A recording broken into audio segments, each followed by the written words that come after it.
అండి, నీతో చెప్పిన ఛానల్కి స్వాగతం సుస్వాగతం. ఈరోజు నేను మీ అందరితో కొబ్బరి చిప్పలు ఎక్కువ మిగిలిపోతే ఏం చేయాలని ఆలోచిస్తున్నారా? సో అయితే ఈ రెసిపీ తప్పకుండా ట్రై చేయండి, బాగుంటుంది.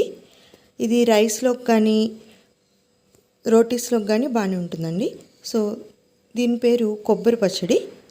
దీనికి కావాల్సిన పదార్థాలు: ఒక కొబ్బరి చిప్ప, మనము ఇవన్నీ ఇంగ్రీడియంట్స్ డ్రై రోస్ట్ చేసుకోవాలండి.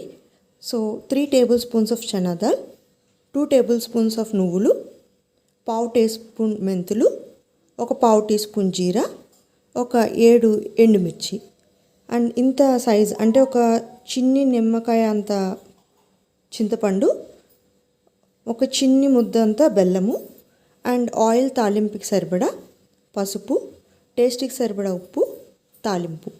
ఇప్పుడు మనం దీన్ని ఎలా చేయాలో చూద్దాం. కొబ్బరి పచ్చడికి ఫస్ట్ ఈ ఇంగ్రీడియంట్స్ వేయించుకోవాలి కదండి. లైట్గా ఆయిల్ వేసి దాంట్లోకి చనా దాల్,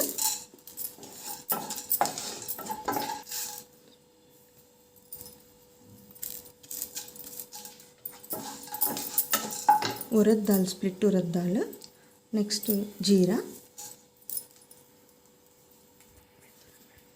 మెంతులు, ఆవాలు కొద్దిగా అండ్ ఎండుమిర్చి ఇందాక మనం చూసినన్ని వేయాలండి.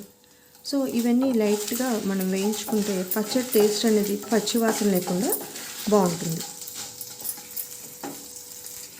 ఇందాక నేను చింతపండు చూపించాను కదండి. సో దాన్ని కొంచెం వాటర్ వేసుకుని మనం పచ్చడి వేసుకుని ఒక 15-20 మినిట్స్ ముందు నానబెట్టుకుంటే చింతపండు అనేది చక్కగా బ్లెండ్ అవుతుంది. సో మనము ఇందాక వేయించి పెట్టుకున్నాం కదండి, అవి చల్లారిపోయాయి. ఇందులో ఉప్పు, కొంచెము పసుపు, ఇలా కట్ చేసి పెట్టుకున్న కొబ్బరి ముక్కలు అన్నీ వేయాలండి. ఫస్ట్ ఇందాక వేయించుకున్న ఒకసారి మిక్సీ వేస్తే, ఎందుకంటే అవి పప్పులు కొంచెం హార్డ్గా ఉంటాయి కాబట్టి ఫస్ట్ అది మిక్సీ వేసి నలిగాక కొబ్బరి ముక్కలు వేసుకున్నాం.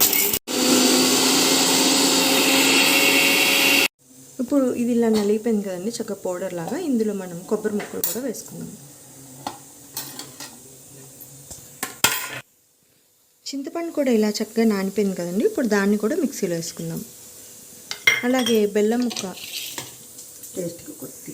ఇప్పుడు లైట్గా ఆయిల్ వేసి తాలింపు వేయించుకుని మనము ఇందాక గ్రైండ్ చేసి పెట్టుకున్నాం కదండి, ఆ పచ్చడి మీద వేసుకుంటే మనకి ఎమ్మి కొబ్బరి రోటి పచ్చడి రెడీ అండి.